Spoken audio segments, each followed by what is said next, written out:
So in the last lecture, we were discussing about an important SQL command that is used to create the database, and then we can create tables inside that database using the create table command. So what we saw in the syntax of the create table command was create table, they are the keywords, followed by the table name, and then within the round brackets you will specify the list of attributes with the data type.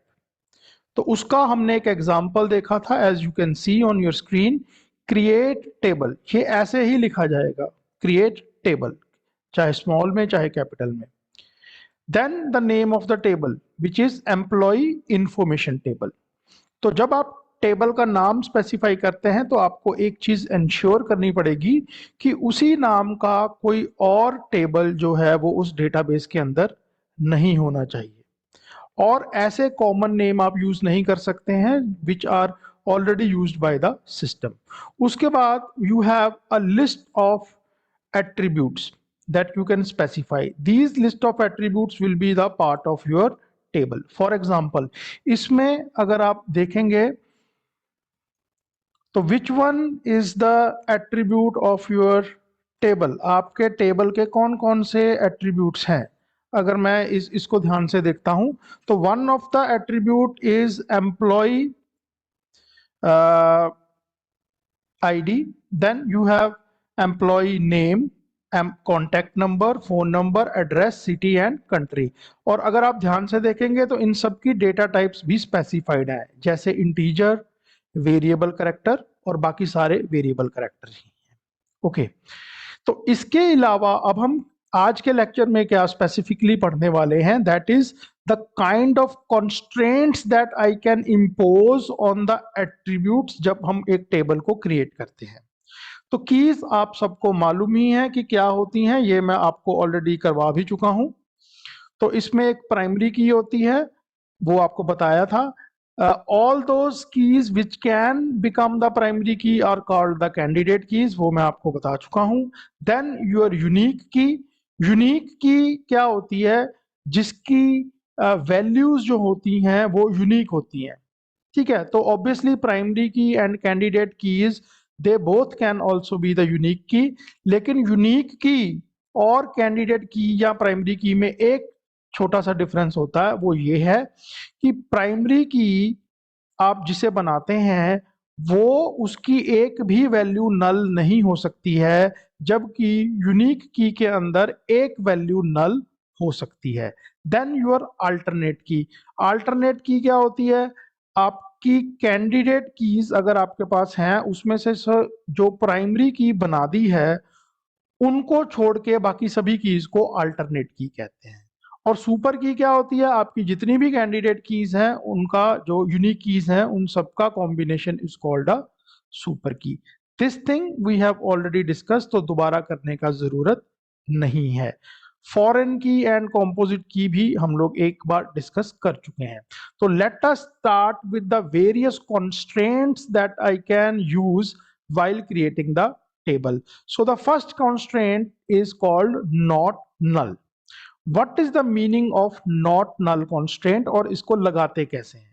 जब हमने पिछले slide में देखा था कि create table, जब हमने employ information table बनाया तो उसमें हमने फर्स्ट एट्रीब्यूट जो था वो रखा था एम्प्लॉय आईडी, और उसकी डेटा टाइप क्या थी, इंटीजर.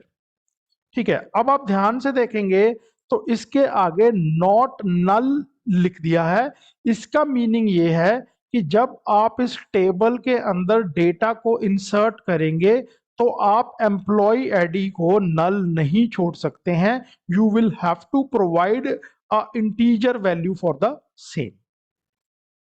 क्या वो वैल्यूज डुप्लीकेट हो सकती हैं, तो अगर आपने सिर्फ नॉट नल कॉन्स्ट्रेंट लगाया है तो then yes the values can be duplicate, क्योंकि मैंने डुप्लीकेसी के बारे में कोई भी कंस्ट्रेंट अभी तक नहीं लगाया है.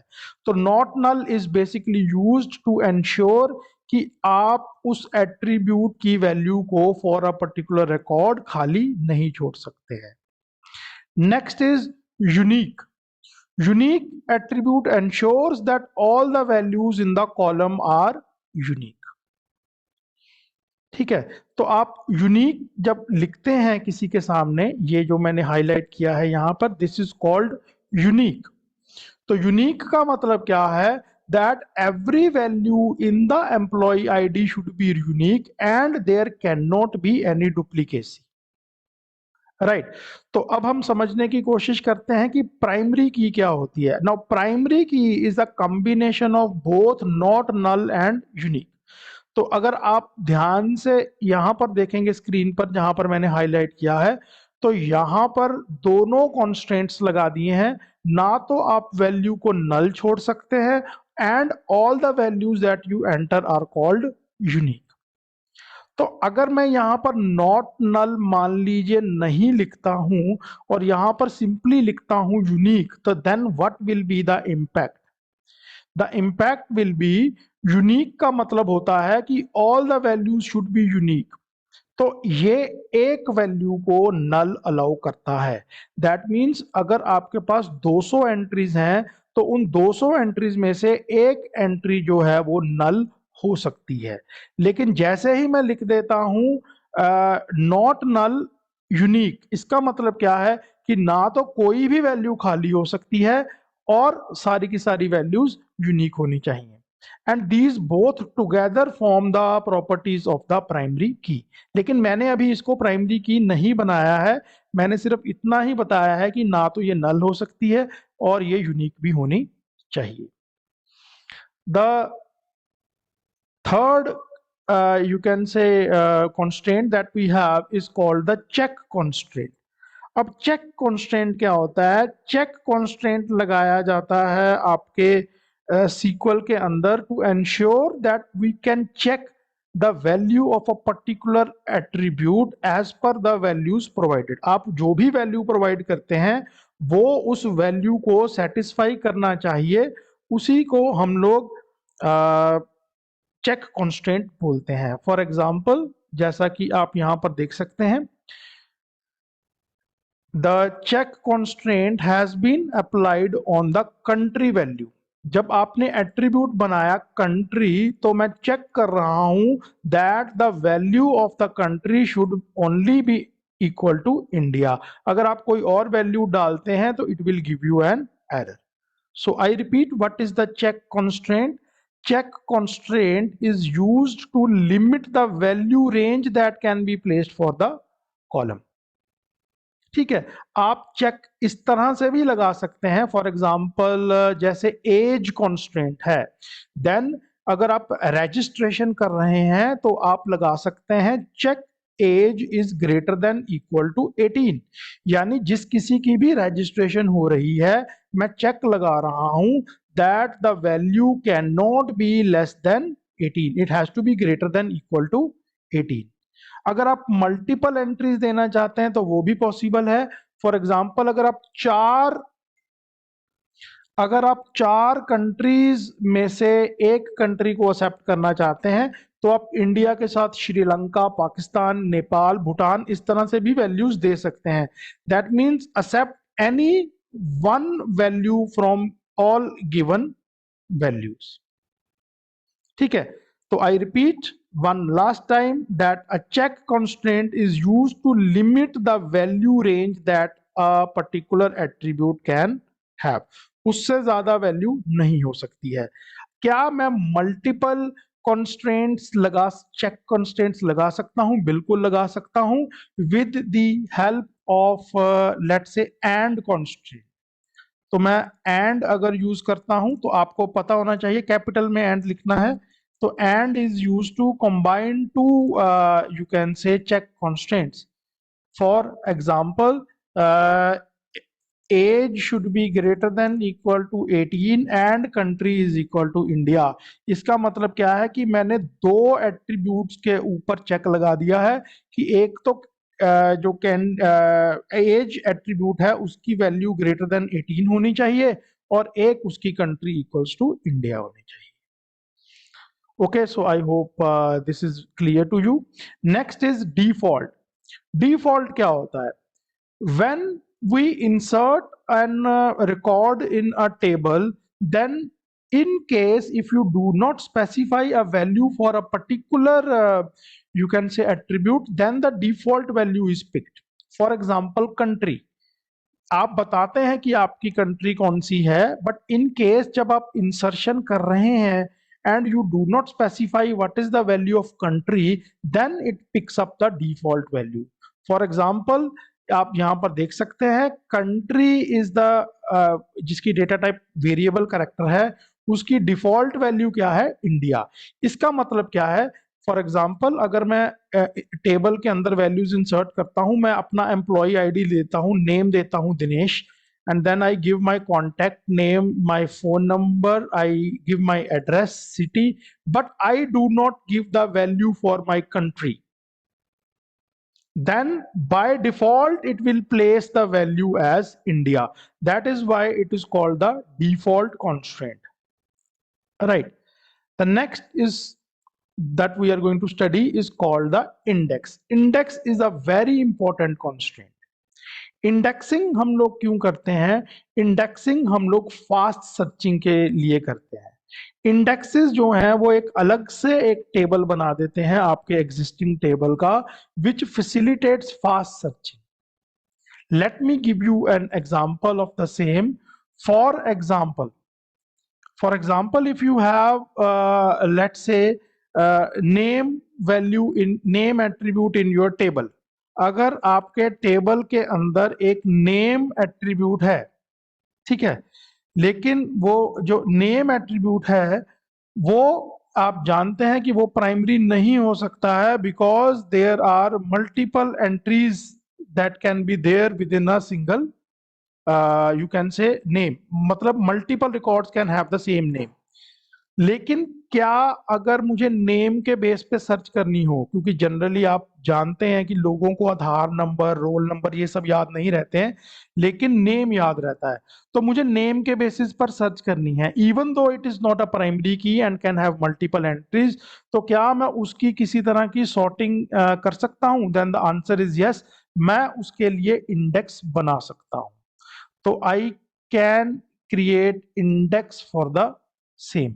इससे क्या होता है, एक अलग से एक इंडेक्सिंग बन जाती है जो एक तरह की सॉर्टिंग कर देती है ऑल रिकॉर्ड्स की on the basis of the name, जिस सॉर्टिंग के कारण I am able to you can say find for the required records in a much faster speed. I hope I have made it very clear.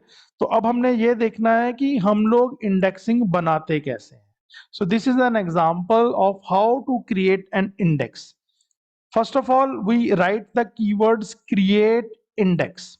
I repeat, first of all we write the keywords create index, then we specify the name of the index. It can be any name. जैसे मैंने यहां बताया कि I am creating a index named employee name, ठीक है. तो मैंने बताया कि I want to create a index, the name of the index will be index employee name. On is a keyword, followed by the name of the table जिसके ऊपर index बनाना है.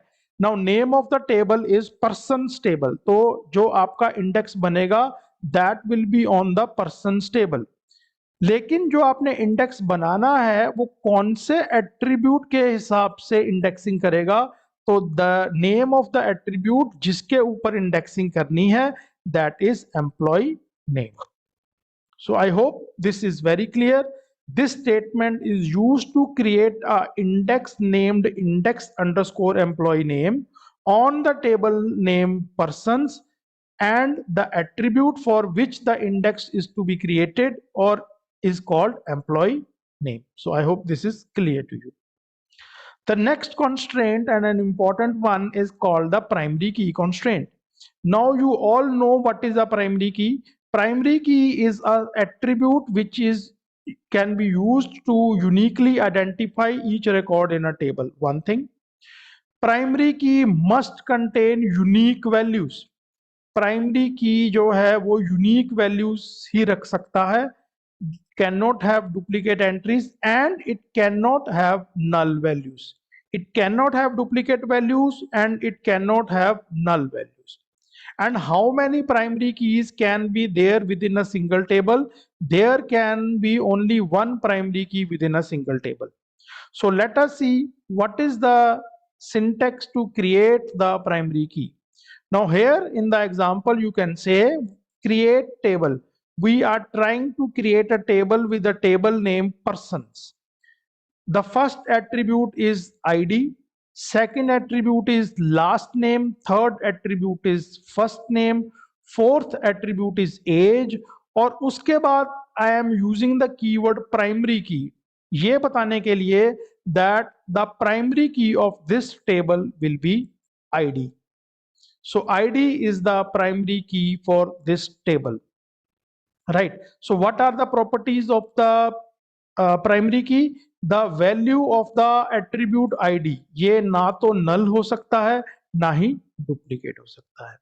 So this is the notes that I will share with you today itself, तो आप इनको एक बार देख पाएंगे. Next is the foreign key.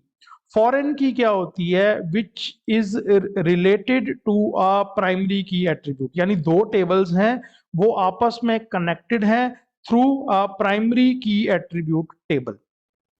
Okay, so a foreign key constraint is used to prevent actions that would destroy the links between the two tables. ठीक है. The table with the foreign key is called the child table, whereas the table with the primary key the reference to as the parent table, and it is also known as the primary key attribute table. अब यहाँ पर थोड़ा सा एक example है. So let me just once shorten this up so it is clear to you.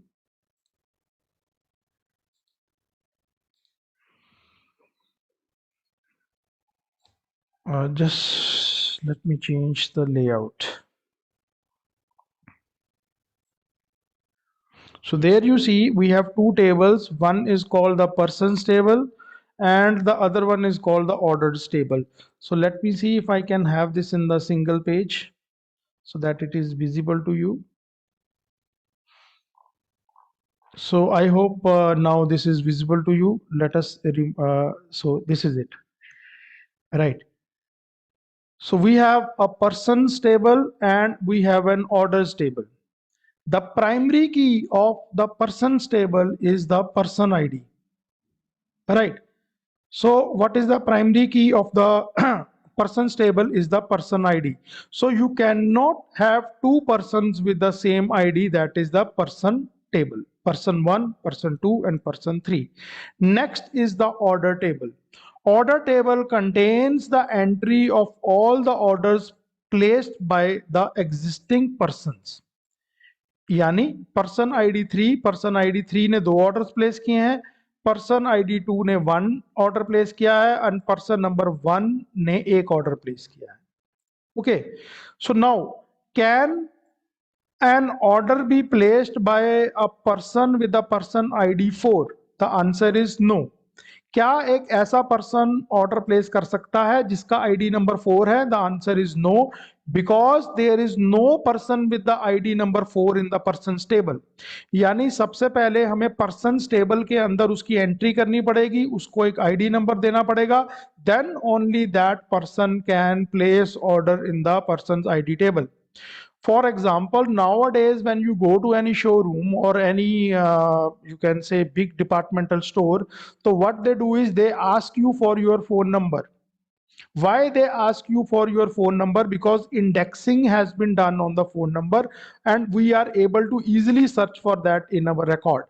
तो वो आपका फोन नंबर जो है वो पूछते हैं, तो उस फोन नंबर को डालने के बाद वो उसको सर्च करते हैं. अगर उसकी एंट्री मिल जाती है इन द पर्सन्स टेबल तो वो उस ऑर्डर में वही पर्सन आईडी उठा लेते हैं कि इसका आईडी ऑलरेडी बना हुआ है और ये उसका आईडी नंबर है और वो उठा लिया करंट ऑर्डर में. और अगर आपका वो रिकॉर्ड में नहीं है तो what they will do is they will immediately make one small entry into the person's table. और ज्यादा से ज्यादा वो क्या करते हैं, आपका मोबाइल नंबर है, आपका नाम पूछ लेते हैं, sir what is your good name, तो वो उसकी एंट्री टेबल के अंदर कर देते हैं, then they place the order.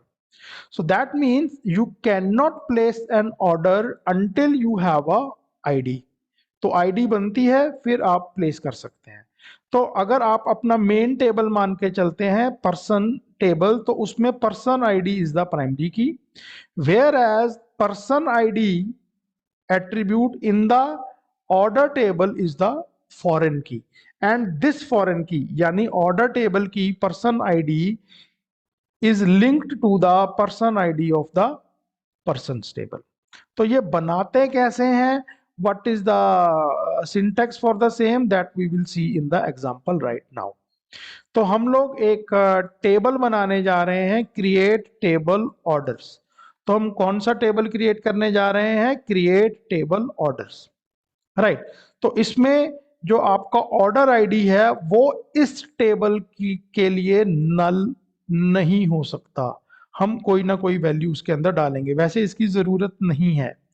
इसका रीजन ये है कि इसकी जरूरत इसलिए नहीं है बिकॉज बाद में यानी at this line number I have declared that order id will be the primary key। once order id is the primary key of this table, it means that it cannot be null and it has to be unique। तो ये जो मैं table बना रहा हूं order table, इसकी primary की कौन सी होगी, ऑर्डर आईडी। ज्यादा फोकस देने की जरूरत आपको यहां पर है। आई expect that all the students are focusing on what I am going to say next, that is I want to create a foreign key। so what I will write here is foreign key। कौन सा attribute foreign की बनेगा, person ID attribute. चलिए ये तो मैंने बता दिया that in this table the person ID attribute will be treated as a foreign key. लेकिन किस टेबल की फॉरेन की ये बनेगा, उसके लिए हम लिखते हैं रेफरेंसेस। कौन से टेबल को रेफर करना है, पर्सन टेबल को, और उसकी कौन सी एट्रीब्यूट को रेफर करना है, person ID. So what is the meaning of this particular statement, this particular statement says that person id which belongs to the orders table is the foreign key to the person's id attribute which belongs to the person's table। तो इसको और properly दिखाने के लिए, if we have a person's table here and the orders table here, then the person id, short form में लिख रहा हूं, and person id here, this is the primary key of your table persons, and this pid refers to this primary key, and hence this is called the foreign key of the table which is referencing to the primary key pid of the persons table। so taking a break right now, I wish to ask you that in case if you have any questions to ask, you can ask me by typing those questions in the chat। I repeat, because there is no difference between not null, unique and primary key, because primary key cannot be null and it has to be unique। तो not null unique भी same ही है, लेकिन हम दोनों को separately क्यों लिखते हैं, because only one key can be the primary key, whereas the other candidate keys or alternate keys, they can be referred to as not null unique। does the attribute having the default constraint automatically gets the not null attribute too? Yes, absolutely, because default का मतलब क्या है, default का मतलब यह है कि अगर आपने कोई वैल्यू नहीं दी, अगर मैंने कोई वैल्यू नहीं दी तो वो ऑटोमेटिकली पिक कर लेगा, दैट मींस नल होने का कोई चांस ही नहीं है, right. So that is one answer. Anything else, any other questions? You need to check one thing is कि जब हम लोग इसके अंदर एंट्री करेंगे तो वो डिफॉल्ट से उठा लेगा, लेकिन उसके बाद अगर मैं ऑल्टरेशन करता हूं, खाली करने की कोशिश करता हूं, तब क्या होता है। But generally I assume that it can not be null because it will pick up the default. Any other questions please? If you do not have any questions, then we will put an end to this lecture and we will continue with the other remaining commands in the next lecture. I repeat, in case if you have any questions to ask, please go ahead and ask your questions, or we will end the lecture here and we will continue in the next lecture. Any other student has any questions to ask?